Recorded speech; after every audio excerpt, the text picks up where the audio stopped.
Well, it's a brand new day, and this is a brand new edition of the Rundown with Ramon. My name is Ramon Ray, your host, publisher of ZoneOfGenius.com. Glad you're here today with me for a brand new episode of the Rundown with Ramon. I was away for a few days in Atlanta doing some personal development for my business and life to some degree. But you know what? I say that because I think it's great to get out a few times a year, not just on vacation, not just time with friends and family, not just time for your own personal nourishment, like just relax.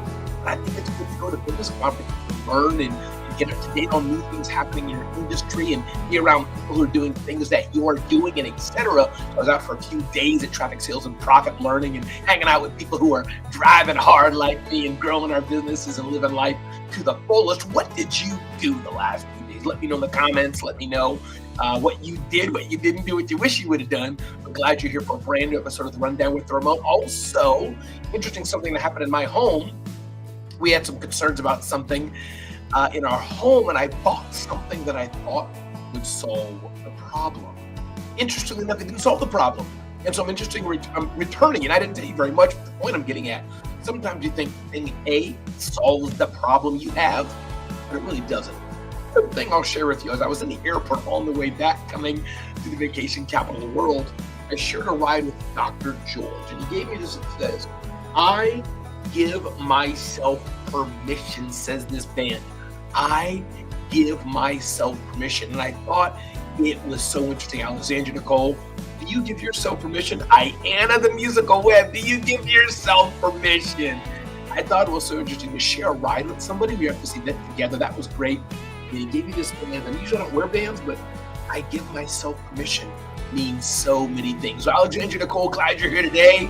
Thanks for being here on the Rundown with Ramon, co-host of the show. And hey, Iana Webb, you show up here in these parts quite a bit as well. So Iana, thanks for being here. The musical web, Iana, glad you're here. If you want to learn piano and maybe even other things, you definitely want to check out what the musical web is doing. So with that, let's begin the Rundown with Ramon. What do we have in store for you today? 10 books every aspiring entrepreneur should read. We're going to touch on the benefits of customer feedback are enormous. Here's how you can collect it in the SAG compromise of sponsored results. As Godin talks about that. 5 ways to increase resilience. Why you no longer need to be a billionaire to have your own family office, and 5 chat GPT prompts to improve your finances before year end. Guess what? The holidays are here. What sales strategies can you employ to win the season? Art made by a humanoid robot sells for $1 million at an auction. Wow. I think it's kind of weird. What is a customer relationship management system and why should you use one? 3 common small business mistakes and how you can avoid them. Again, welcome to the Rundown with Ramon. If you just joined, get to know me better at ZoneOfGenius.com, and let's get ready for a brand new show on the Rundown with Ramon.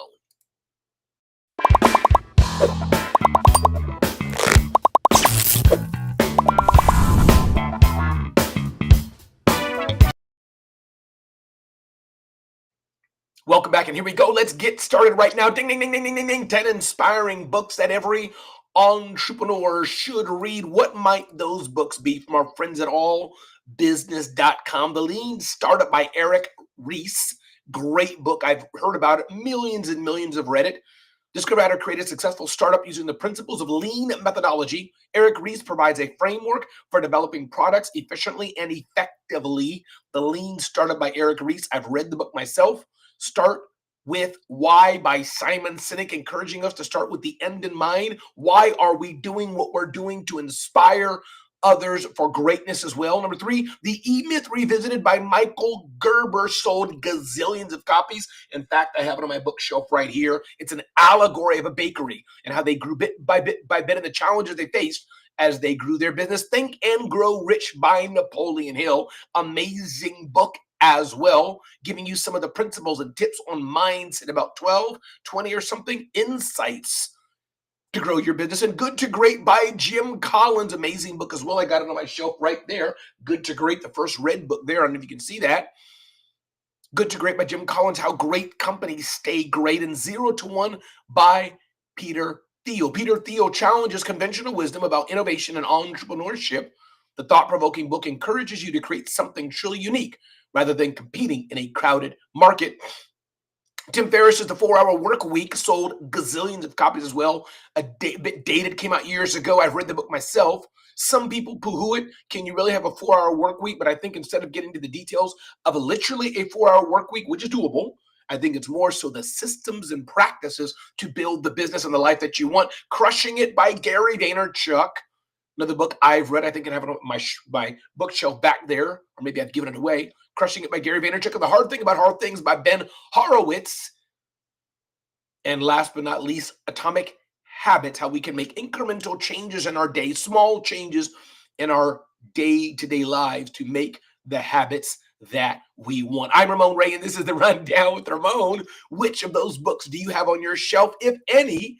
And if you don't, I encourage you to get one of those books, if not all of them, on your bookshelf today. Again, welcome to a brand new episode of The Rundown with Ramon. Ding, ding, ding, ding, ding, ding, ding. The benefits of customer feedback are enormous. If you're not checking in and asking your team, for that matter, and your customers how you're doing, you're not doing a great job. Thankful for Alexandria, Nicole, and others who told me, hey, Ramon, when you played your music at the end of The Rundown with Ramon, it doesn't sound so great. And I think it's platform dependent. But I said, great, thanks for letting me know. We want to have a great show on The Rundown with Ramon. To our friends at allbusiness.com, say a few things that are benefits of customer feedback. One, engage in deep, ongoing conversations with clients, not just online surveys, but deep conversations. And you may not be able to have conversations with all clients, but so you get the deeper meaning of things. Conduct face-to-face groups and meetings. Conduct face-to-face focus groups, rather, in meetings. So one-to-one clients is good, but also bringing customers together in small groups so they can hear each other, clarify what each other's saying, and things of this nature. Monitor social media conversations. We offer a create your own engagement ring feature on our website where individuals can choose different settings, diamonds, and other details. So understand what other people in your company are saying and why they're saying it. Interview customers to uncover deeper insights. This is powerful as well. Interview customers to uncover deeper insights to what they're doing. Number 5, encourage team members to share input from customer interactions. This is a big deal. You should have a feedback loop so that the person in customer service on your team can also share with the person in shipping with your team, and you can share the customer feedback and lessons learned with each other. Schedule regular customer success calls. Collecting and analyzing customer feedback is built not only our product development process, but also our customer success and sales operations. You want to know not what's just not working, because that'll resonate bong, bong, bong loud, but you want to know what is working. Number 7, demonstrate to customers you take their comments seriously. When customers tell you things, even if you don't do it, let them know, thank you, got it. We appreciate the feedback and keep it coming. Send out email surveys. Are you sending regular emails to your customer base asking them, how did we do and do you like this? Seek customer feedback before and after a product launch. These are ways you can get to know your customers better and not just get to know them better. Brian Hess is here. Dr. Will Moreland is here. 2 of my heroes. Y'all making my day, making a brother blush. Brian Hess, I hope you and your family are blessed and well. Glad you're here today, brother. And hey, Dr. Will Moreland, glad you're here on The Rundown with Ramon. Hope you and your family are doing well. Can't wait to see you both again. 2 amazing, amazing men in my life. Deborah Williams is here as well. Deborah Williams, welcome back to The Rundown with Ramon. Glad you're here today. But getting customer feedback is important. If you're not checking in and saying, how are we doing? How are we not doing? I'm glad you like this. Why did you like it? What can we do better? You are missing out. Again, if you just joined, I'm Ramon Ray, a 5-time entrepreneur, 5-time author, sold 3 companies, motivational keynote speaker, and publisher of zoneofgenius.com. Thanks so much for being here today. Appreciate you spending time this day with The Rundown with Ramon, talking about getting customer feedback and more. Ding, ding, ding, ding, ding, ding, ding, ding, ding. Seth Godin says the sad compromise of sponsored results. The sad compromise of sponsored results. Seth Godin writes about it. I'm going to read what he writes here. Google made a fortune and honed sponsored search results into an art form. The theory is that people who want the traffic the most will pay for the clicks, And of course, if the advertisers don't have something you ultimately want, they'll just waste their money. Let the market work it out. The dollars become a self-fueling sort of search algorithm. Google was a miracle, and it also offered smart, organic results and clearly labeled ads, so most of us accepted this. You knew what was an ad or not. Now, though, hotel listings don't even bother to pretend they're sorted in any order but what makes us the most money. Yelp requires us to wade through fast food franchises and other lazy advertisers to get where we're going. And recently, Amazon has jumped the shark by selling out their customers to the highest bidder. Add smartphones to the mix with their tiny screens and low impulse control, and the ads stop looking like ads. Not only are the ads worse experience, not only are the ads a worse experience for the user, they are also creating a tax on all the advertisers and thus on us. If the only way to get the Amazon traffic is to buy the ads, then the only way to pay for the ads is to charge more. We've been hooked on free media for a century, but newspapers and network TV evolved to be ever more clear about what's content and what's an ad. The internet, as in all things it does, hyper competes for the last penny, costing all of us time, trust, and money. The oxymoron of sponsored results is that if they're sponsored, they're not results. Seth Godin has something here, and I don't know what we can do about it, except I think this is the rise of influencer marketing, the rise of niche communities, the rise of amazing humans like Brian Hess's One Team Media, what they're doing in building small communities, relatively small, could even be millions, but communities around industries, around trusted sources. And yes, there's room for sponsored content, sponsored result. I get it, as one who influences people and have brands who pay me to reach my audience. Influencer marketing works. That's curated sponsorship. But I think Seth Godin has something, this world of big bazillions, and you're just paying that it says best product. Is it really the best product? Was it really voted the best?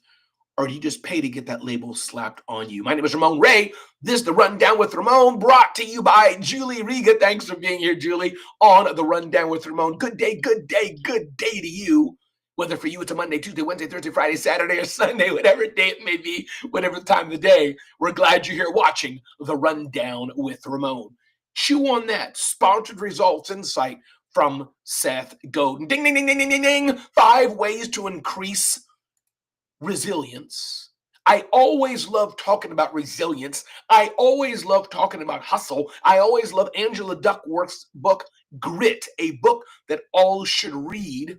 Dr. Will Moreland is definitely a man of grit. So is Brian Hess, a man of grit, literally and figuratively. But grit is important. So 5 ways to increase resilience, writes Kamini Wood. Kamini says, how do you react to everyday stresses and personal or professional obstacles? Do you credit them to your personal characteristics, such as incompetence, or can you attribute your failures to specific short-term factors? Are you a perfectionist who doesn't accept anything less than excellence? What is resilience? What makes us resilient? How do you boost resilience? Practice mindfulness, meditation. Be grateful. Set boundaries. Practice acceptance. And I would say also, if you're looking to increase resilience, hang around other people that are resilient. And oftentimes, if you allow it, it rubs off on you. Hanging out with Ayanna, we're in similar communities together. Talking about the books she reads, the books I read. When you're with people, you're flying high together. It builds mutual resilience as well. Thank you, Ayanna. So if you want to be resilient, you want to be able to have grit and impetus, be with people who fly like that as well. My name is Ramon Ray. This is The Rundown with Ramon. Glad you're here today. Ding, ding, ding, ding, ding, ding, ding, ding, ding. You no longer need to be a billionaire to have your own family office. We think family offices oftentimes are for billionaire, uber wealthy. I don't think you need a family office if you're poor. But many well-to-do people, millionaires, have family offices that maybe take care of their mutual travel, that take care of family trips, that take care of family investments, that take care of family real estate, that help manage at the highest level family companies. This is an important thing to consider, important thing to do. Have you thought about having a family office, especially if you have a lot of things going on in your family and you have the wealth that you can hire a small team, maybe they can help with what you're doing? You don't need to have billions to have a family office. Family offices are taking off for many reasons, writes Forbes, including increasing wealth and aggressive marketing to the ordinary rich. Baby boomers and their elders also have concerns about passing on their accumulated wealth and have a desire to involve younger generations in philanthropy. On the other side, the family office providers have access to new technology that can better monitor investment performance and share financial data. It's unclear how many single family offices now operate in the US. Estimates range from 3,000 to up to 7,000. It still requires at least $100 million in investable assets for a single family office to make sense. So if you don't have that, it maybe not make sense. But 100 million, 250 million, now you're dealing. A single family office may cost a minimum of $1 million annually. Sometimes there are transaction and performance fees as well. The original multifamily offices were born when a single rich family invited in a handful of others to defray costs. This is where the family office was birthed at. You have a lot of wealth and you need somebody to help you take care of it. Even for people with decades of business experiences, starting a single family office can be daunting, beginning with the challenge. And this is always the most challenging anytime you're doing anything dealing in business or office, of hiring qualified staff. But now you know it. If you've been thinking about it, having a family office, it's not just for billionaires. But if you got 100 million, a couple 100 million, a family office could be for you as well. Not sure if I'll ever get there or if I even want to get there. But hey, could be in the decks for you. Welcome to a brand new episode of The Rundown with Ramon. Ding, ding, ding, ding, ding, ding, ding. 5 chat GPT prompts to improve your finances. Here's the bottom line I want to say at a high level. Chat GPT is a game changer. You can ask it any question, but not just a question. You can do things like, I want to be a better driver. What are questions you should ask me about myself to give me the best answer? Think about that. You're telling ChatGPT to come up with great questions to ask you based on what you answer. It will then tell you how to be a better driver. So 5 ChatGPT prompts from our friends at Forbes. And I'm not going to read these because sometimes these prompts can be a bit daunting, but I will repeat one. Create a detailed personal budget plan for me. Focus on increasing my savings by the end of the year.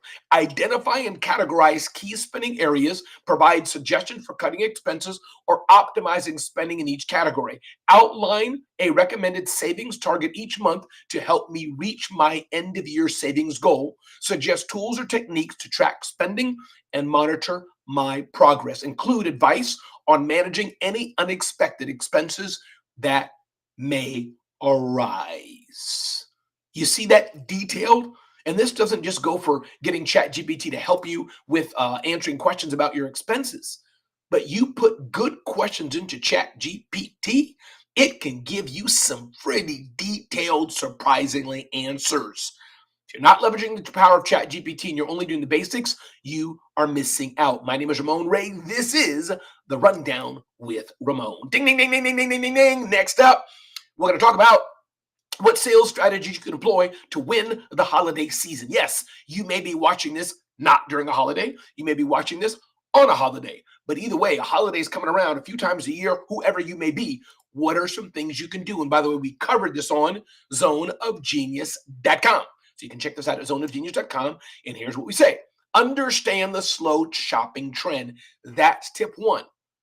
73% of consumers plan to take their time with holiday purchases. They're starting early, but spacing out their buying.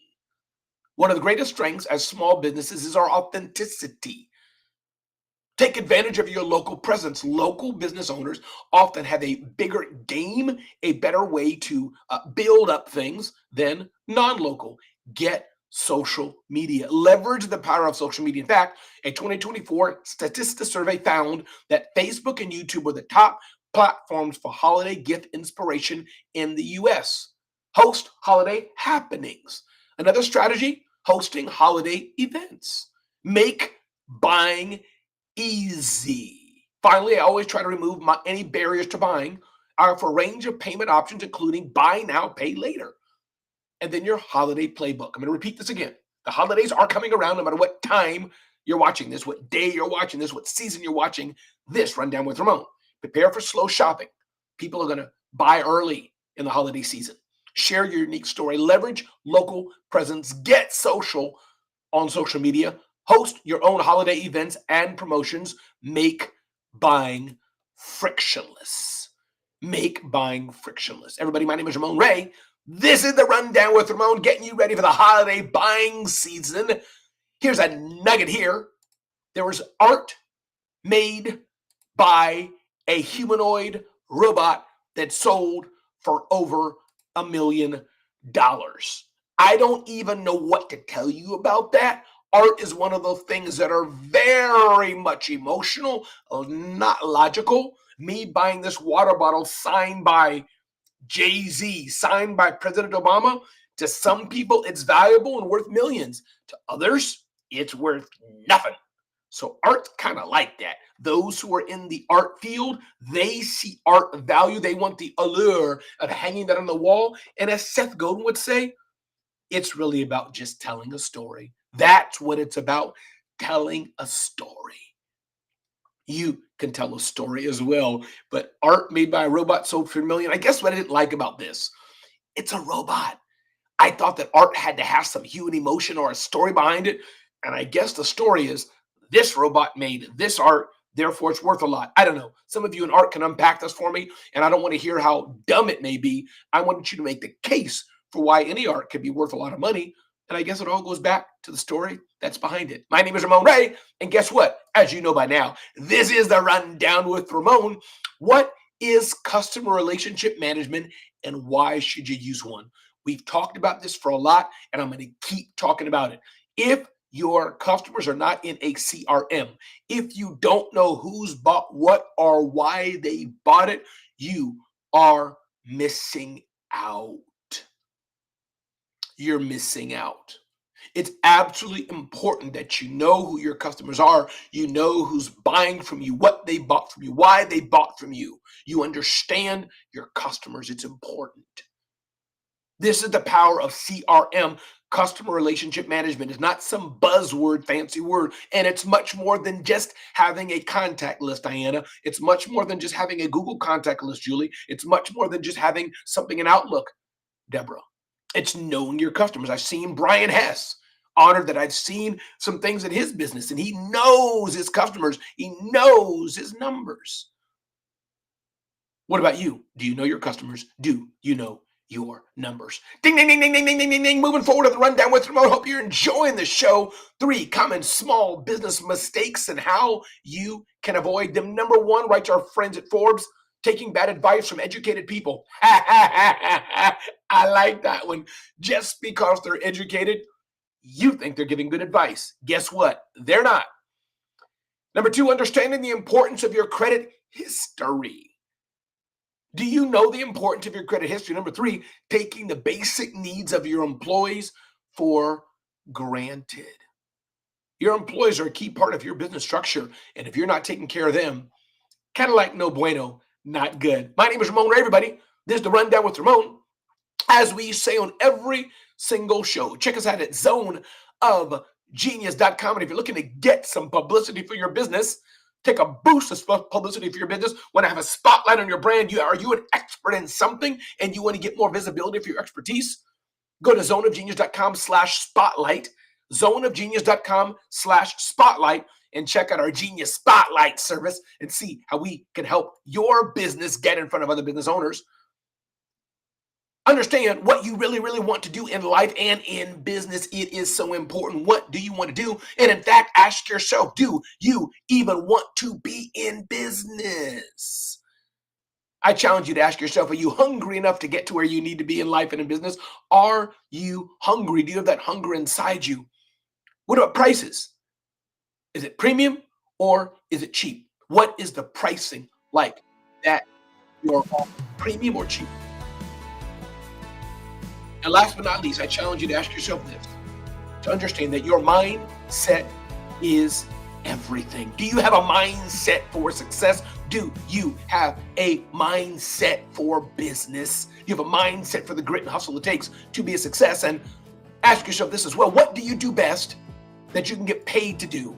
What do you do best? I'm curious. Can you hear me okay still? I put the music up and I was testing if the music that I close, that music sounds good. Jamal Valier, glad you're here, my dear brother. So good seeing you here in the Rundown with Ramon feed. Thank you for being here and joining us. My message to you today is very simple, very simple, very simple. Go out and make a difference in the world. Go out and tell somebody that they matter, that you care about them. Because I'm telling you, you matter to me. I'm glad you're here at the Rundown with Ramon, Jamal. I'm glad you're here at the Rundown with Ramon, Hannah and Julie and Deborah and Brian and Dr. Will Moreland, Alexandria. Glad you're here in the Rundown with Ramon. Thanks for being here. Your energy, I can feel it. And other people need you to show it, because if you don't win, who loses? So with that, Rundown with Ramon, it's a wrap. I'll see you on the next edition of the Rundown with Ramon. Be blessed and have an amazing day.